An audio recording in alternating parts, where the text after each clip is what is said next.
বাবা এখন এই যে রমজান মাস চলতে পারিনি, অভাব, এই দুটা বাচ্চা, বউ বাচ্চা চলতে পারিনি। দীর্ঘ 1 মাস সিয়াম সাধনার পরে পবিত্র ঈদ উল ফিতরে ভালো কিছু খাওয়ার ইচ্ছা ছিল এই চাচার পরিবারের। সেই ইচ্ছা পূরণ করল প্রতিবন্ধী মানুষের প্রত্যয়ের প্রতীক earn and live. Earn and লিভের প্রতিষ্ঠাতা পরিচালক ফরিদা ইয়াসমিন জেসির নেতৃত্বে সারা দেশে ঈদ উপহার দেয়া হয়।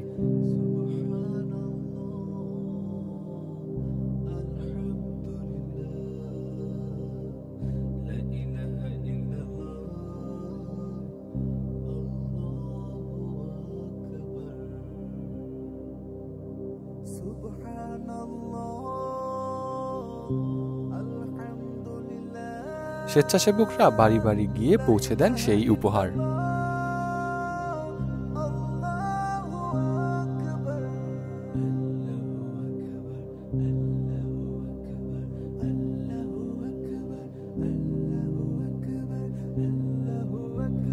বাবা 100 বার দোয়া করবো, আল্লাহ ভালো করবে, আমার উপকার হয়। আমরা তো কিছুই করতে পারিনি এদের জন্য, আমার এটাই বিরাট উপকার হয়।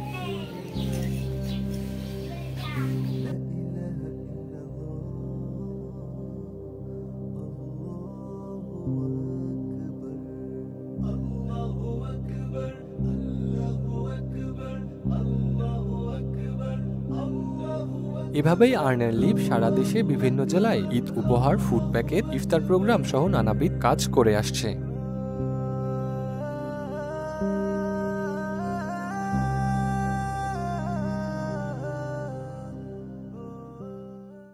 আর্ন অ্যান্ড লিভ, প্রতিবন্ধী মানুষের প্রত্যয়ের প্রতীক।